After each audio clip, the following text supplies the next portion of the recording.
W dzisiejszym filmie przedstawimy historię ucieczek polskich żołnierzy z Wybrzeża we wrześniu 1939 roku. Poznacie dramatyczne losy tych uciekinierów i dowiecie się, co nimi rzeczywiście kierowało. To historia równie sensacyjna jak przygody legendarnego agenta Bonda. Jeśli spodoba się Wam mój film, udostępnijcie go znajomym, dajcie łapkę w górę, kliknijcie subskrybuj, a także wesprzyjcie mój kanał, za co z góry dziękuję. Złotymi patronami kanału są pan Andrzej Maciejewski z Alaski, Kancelaria Prawnicza Macieja Ordona w Chicago, pan Patryk Krupiński z Luksemburga oraz Centurion Finance ASI Spółka Akcyjna.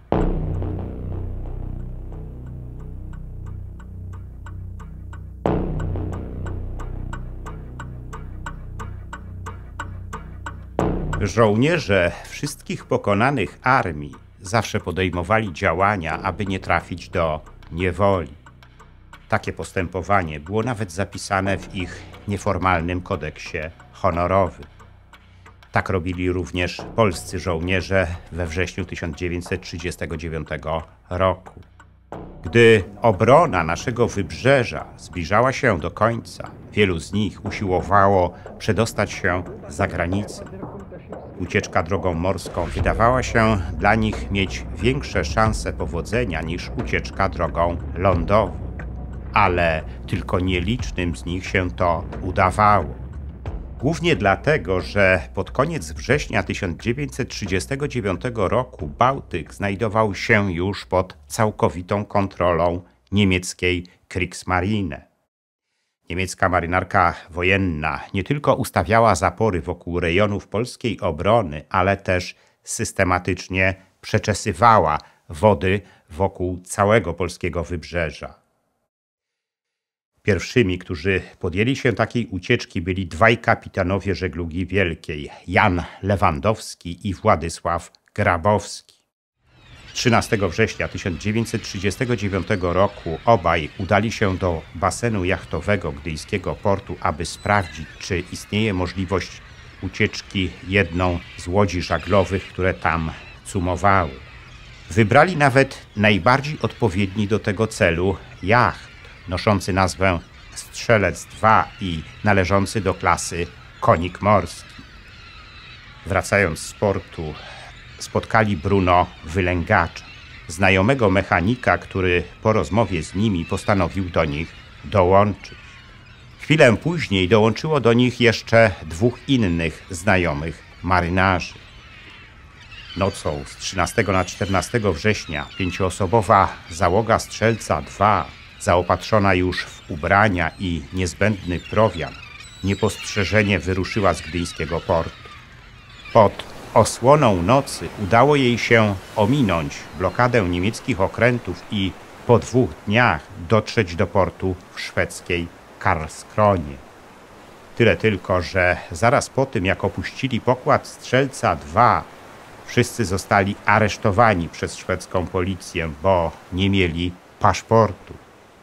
Na szczęście, dzięki interwencji polskiego konsula zostali niebawem zwolnieni z aresztu i po jakimś czasie udało im się przedostać do Wielkiej Brytanii. Tam pływali na polskich statkach handlowych. Kapitan Grabowski zginął w styczniu 1942 roku, dowodząc statkiem Wigry, który w czasie sztormu zatonął w okolicach Islandii. Z kolei kapitan Lewandowski dowodził statkiem Rozewie, który 6 sierpnia 1942 roku został storpedowany przez niemiecki okręt podwodny na amerykańskich wodach Atlantyku. Lewandowski ocalał, ale dostał się do niemieckiej niewoli. Pływający razem z nim Wylęgacz zginął podczas tego ataku. Podobnej ucieczki podjął się również dowódca zatopionego stawiacza min ORP Gryf, komandor Stanisław Chryniewiecki. Ten ostatni otrzymał rozkaz od dowódcy naszej floty, wiceadmirała Józefa Unruga, nakazujący mu, aby wybrać spośród marynarzy załogi Helu ochotników i przedostać się do estońskiego Tallina. Celem tej misji miało być uwolnienie naszego okrętu podwodnego ORP Orzeł, który został tam internowany. I niebawem grupa Hryniewieckiego na zarekwirowanym kutrze Albatros wyruszyła w tę misję z przystani w Babich Dołach na Oksywiu. Hryniewieckiemu udało się przejść 2 linie blokad niemieckich okrętów wojennych patrolujących rejon Zatoki Gdańskiej.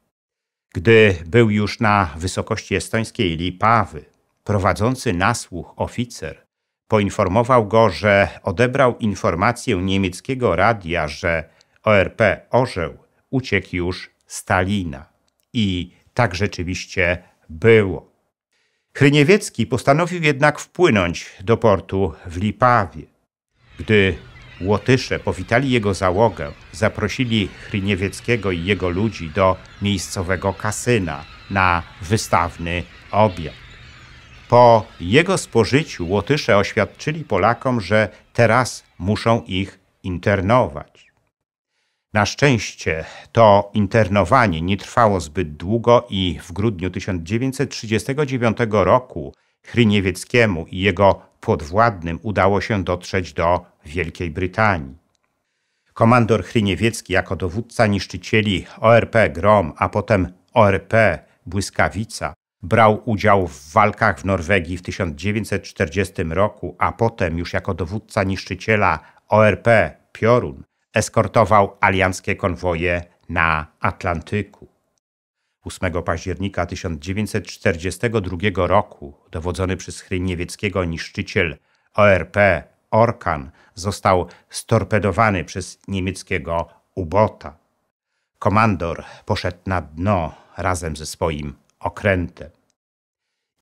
Inny z uczestników misji Hryniewieckiego, komandor Jan Koziołkowski, w marcu 1942 roku został dowódcą polskiego okrętu podwodnego ORP Sokół, który odniósł wiele sukcesów operując na Morzu Śródziemnym. Ucieczki polskich żołnierzy nasiliły się, gdy obrona Helu dobiegała końca. Admirał Unruk wyraził zresztą na nie ciche przyzwolenie. Jako pierwsza pójścia do niewoli odmówiła grupa oficerów i marynarzy, która postanowiła uciekać kutrami Hel 117 i Hel 111. Tym pierwszym kutrem dowodził komandor Stefan de Walden, dowódca zatopionego wcześniej niszczyciela ORP Wicher. Tym drugim z kolei dowodził kapitan żeglugi wielkiej Michał Niczko. Łącznie na oba kutry zaokrętowało się 52 żołnierzy, wśród których było kilku wysokiej rangi oficerów marynarki, jak na przykład komandorzy Adam Mochuczy, Kazimierz Szalewicz i Jan Łuszkiewicz. Oba kutry wyszły z portu na Helu po zapadnięciu zmroku 1 października 1939 roku i zaczęły podążać na północ. Po kilku godzinach takiego rejsu zostały zauważone przez 2 niemieckie trałowce, które usiłowały je zidentyfikować, wysyłając im sygnały świetlne. Tyle tylko, że oba kutry nie odpowiedziały na te sygnały i płynęły dalej. Gdy niemieckie trałowce zaczęły wystrzeliwać ostrzegawcze pociski świetlne, załogi polskich kutrów zaczęły wyrzucać broń do morza. Niemieckie trałowce podpłynęły do kutrów, oświetlając je reflektorami. Te nie miały już żadnych szans na ucieczkę i podpłynęły do burt niemieckich trałowców. Uciekinierom rozkazano przejść na pokłady trałowców i ich przeszukano. Rankiem 2 października 1939 roku cały ten zespół dotarł do portu w niemieckiej Pilawie. Polskich uciekinierów umieszczono w miejscowych koszarach wojskowych, a potem wysłano ich do obozów jenieckich, w których spędzili resztę wojny. Po wojnie wielu z nich powróciło do kraju, ale objęły ich represje informacji wojskowej. Taki właśnie los spotkał między innymi komandora Adama Mohuczego, który w 1953 roku zmarł w więzieniu w Sztumie. Na ucieczkę z Helu zdecydowała się również grupa 16 innych polskich oficerów i podoficerów marynarki. Postanowiła ona uciekać szybkim pościgowcem Straży Granicznej Batory. Ten ostatni mógł rozwijać prędkość nawet do 25 węzłów. Miał więc spore szanse na to, by uciec. Około godziny 20 Batory opuścił niepostrzeżenie port na Helu i obrał kierunek na północ.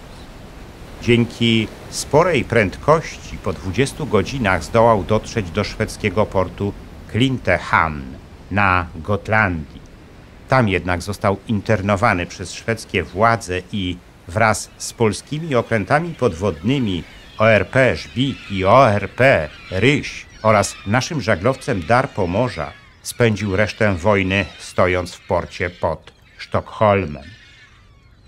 Po wojnie Batory powrócił do kraju i jeszcze przez wiele lat pływał, ale już pod zupełnie innymi nazwami. Dzisiaj odremontowany pościgowiec Batory stoi na dziedzińcu Muzeum Marynarki Wojennej w Gdyni i można go oglądać. O pozostałych ucieczkach polskich żołnierzy we wrześniu 1939 roku z portów położonych na naszym wybrzeżu wiemy niewiele. Jedną z takich była ucieczka obsadzonego przez polskich marynarzy i rybaków Kutra, który 25 września 1939 roku wypłynął z portu na Helu i zdołał przedostać się przez niemiecką blokadę wokół półwyspu. Ponieważ dysponował duńską banderą i duńskimi dokumentami, jego wyprawa zakończyła się sukcesem. Tak przynajmniej twierdził po wojnie admirał Włodzimierz Sztejer, który był wtedy dowódcą rejonu umocnionego Hel. Nie ma więc powodu, żeby jemu nie ufać. Niemal w tym samym czasie kilku innych marynarzy pod dowództwem porucznika marynarki wojennej Stanisława Żochowskiego wyruszyło z portu na Helu na motorówce Straży Granicznej Strażnik III. Tyle tylko, że po kilku godzinach zepsuł się silnik tej motorówki i rankiem następnego dnia została ona zniesiona z powrotem na helską plażę. Żołnierze załogi na Helu próbowali również ucieczek na 2 innych motorówkach należących do Straży Granicznej, które nosiły nazwy Mazur i Kaszub, ale zostały one ostrzelane przez okręty niemieckiej blokady Helu i nie mając już szans na dalszą ucieczkę powróciły do portu. Na przełomie września i października 1939 roku próby podobnych ucieczek zaobserwowano również w innych rejonach polskiego wybrzeża. Między innymi kilku niezidentyfikowanych polskich żołnierzy wypłynęło niewielką szalupą z plaży w Jastarni. Tyle tylko, że ich szalupa dość szybko wywróciła się. Wszyscy uciekinierzy szczęśliwie jednak powrócili do brzegu. Wszyscy uczestnicy tych ucieczek nie chcieli iść do niemieckiej niewoli. Podjęli ogromne ryzyko, licząc na to, że uda im się przedostać do któregoś z portów krajów bałtyckich, a stamtąd przy odrobinie szczęścia być może uda im się przedostać na zachód i dalej walczyć z Niemcami. I niektórym z nich się to rzeczywiście udało. Służyli później na wielu polskich okrętach wojennych i odnosili swoje sukcesy. Ale znacznie więcej uciekinierów trafiło w ręce Niemców i resztę wojny spędziło w niemieckich obozach jenieckich. Próbowali z nich też uciekać, ale zazwyczaj te ucieczki nie kończyły się już dla nich sukcesem. Takie doświadczenia z niewoli miał na koncie między innymi dowódca kutra Hel 111 kapitan Michał Niczko. Wielu byłych uciekinierów po wojnie kontynuowało służbę w marynarce wojennej komunistycznej Polski, ale wcześniej czy później dotykały ich represje informacji wojskowej, które nierzadko kończyły się śmiercią. Taki los spotkał m.in. komandora Adama Mohuczego, represjonowanego w ramach tzw. spisku komandoru. Tak czy inaczej, wszystkich polskich uciekinierów z Wybrzeża również należałoby zaliczyć do bohaterów września 1939 roku. I to bardzo nietuzinkowych bohaterów.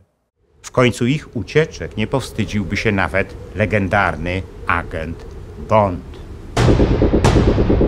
Tajne bronie Luftwaffe. To nietypowa podróż przez najbardziej absurdalne, przełomowe i momentami przerażające pomysły niemieckiej inżynierii wojennej okresu II wojny światowej. Autor z humorem i dystansem przybliża czytelnikowi konstrukcje, które mogły zmienić losy wojny, ale także zmusza do refleksji nad samym sensem konfliktów zbrojnych. Książka do kupienia na hobbyware.pl.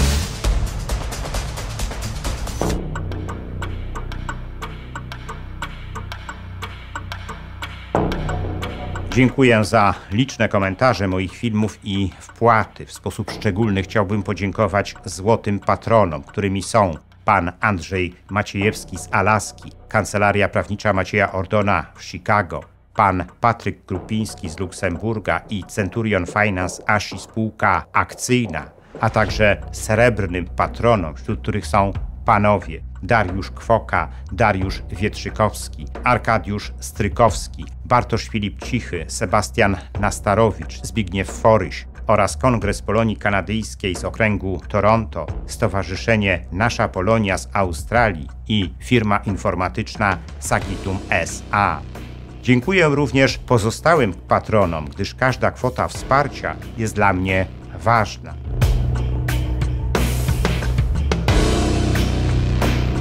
Zachęcam wszystkich do wspierania mojego kanału, co pozwoli na jego dalszy rozwój. Teraz można to zrobić nie tylko przez Patronite. Szczególnie dla patronów zagranicznych przydatne są możliwości bezpośredniego wsparcia na YouTubie w formie jednorazowej wpłaty klikając podziękuj, a także cyklicznych wpłat klikając wesprzyj na dole ekranu. Wpłat można też dokonywać przez PayPal oraz bezpośrednio na moje konto bankowe, którego numer widzicie teraz na ekranie. Więcej informacji na temat wspierania kanału na różne sposoby znajdziecie w opisie pod filmem.